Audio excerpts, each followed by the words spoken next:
Now that he has retrieved his armor, Boba Fett is ready to kick the rear end of the remnants of the Empire. Today, we review a Boba Fett statue from Gentle Giant Ltd. Based on his appearance in Season 2 of the Mandalorian Series. My name is Dominic, aka Lord Doom, and you're watching Star Wars Artefacts.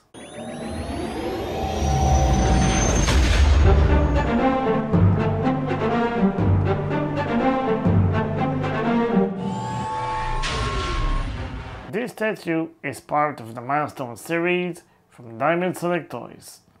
It was released in 2023, and as for most statues from this series, it is limited to an edition of 1,000 pieces. At the time of filming this review, this statue was no longer available on the company's website. You will therefore need to turn to the resale market if you wish to purchase one. Are you ready? Punch it, Chewie! At the front of the box, there is a photo of the statue, and at the top, we see the logo of the Milestones Series. At the bottom, it says Boba Fett, Thyton, 1/6 scale statue. On the sides, there are two images showcasing the statue from different angles.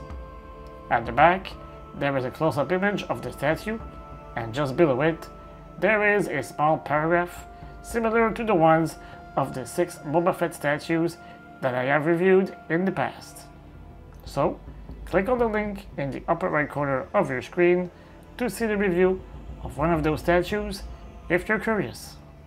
Before we take a closer look at the statue, don't forget to subscribe to the channel, hit the notification bell, and smash that like button to help us continue our work. You can also follow us on the main social media platforms at SW Artefacts. When we reach 2,000 subscribers on the YouTube channel, 2 of you will get the chance to win one of these 2 Legends in 3 Dimensions half-scale busts offered by Gentle Giant Ltd. As is the case with statues from this series, it is made of resin.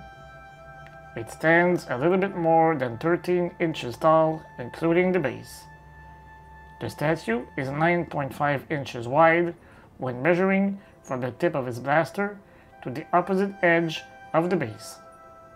It has a depth of nearly 7 inches from the tip of its geography stick to the furthest side of the base. Its weight is approximately 4.5 pounds. The statue comes in 3 detachable pieces: the base, the statue, and the hand holding the geography stick. The assembly is not really different from other statues. You simply need to align the pegs located under the right foot of the statue with the holes in the base. Then, it's just a matter of attaching the stick. His helmet is obviously very damaged, and you can see that the paint has suffered from its time inside the Sarlacc, as well as during the period it was owned by Convent.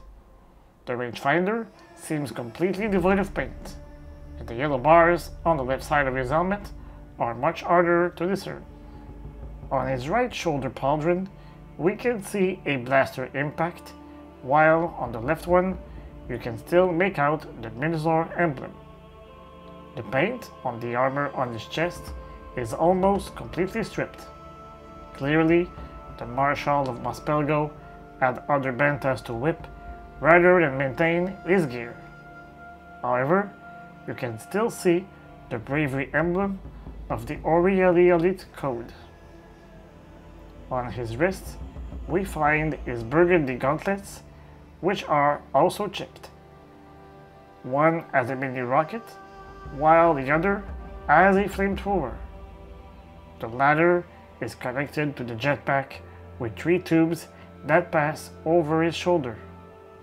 In his left hand, he holds the geography stick that he crafted himself while spending time with a tribe of Tusken Raiders on Tatooine.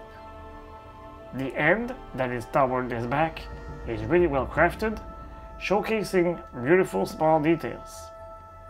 As for the end pointing toward the ground, I wish it had a metallic finish to recreate the look of the series and films. In his right hand, he holds a blaster. I honestly don't know what type it is, so if you know the answer, feel free to mention it in the comments. His waist is adorned with a wide brown belt equipped with 18 blaster cartridges. On his right thigh, he has a holster to store his blaster. On his right leg, you can see a yellow knee pad equipped with a mini rocket launcher. He is wearing gray boots, and you can see some dirt on them, but I would have preferred a bit more. Under his armor, there is a gray fabric, remnant of the flight suit he wore in the original trilogy. Under all that, he wears a black tunic with a flared neckline gifted to him by the Tusken Raider tribe he lived with for some time. Of course, we can't talk about Boba without mentioning his jetpack. It has been very well sculpted, and the paint application is extraordinary. As with the rest of his gear, it is chipped in several places. The colors are nicely matched. The base represents the rock from planet Thyton. The illusion of a rocky ground was nicely done, and this type of base helps to recreate the planet's environment. I really like when the base becomes one with the statue. Below the base, we can see the copyright, the name of the manufacturer, the place where it was made, as well as the number of the piece.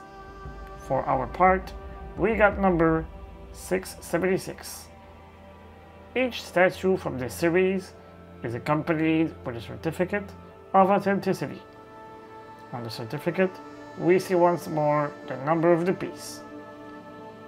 The Boba Fett on Thyton statue is a great piece that fits very well with the Gentle Giant statue that was released in 2024. We can even add the Bo-Katan statue that features a pose similar to Boba's. However, I think I still prefer my Return of the Jedi Boba Fett statue. This is probably my nostalgic side speaking. I would like to thank Gentle Giant Ltd for sending me this statue for review purposes. What do you think of this statue? Are you as satisfied as I am with the production quality of this statue? Let me know in the comment section. If you had a great time watching this video, please consider giving us a super thanks. This will allow us to continue offering you new content on a regular basis. I'll see you soon for another video, and until then, may the Force be with you always.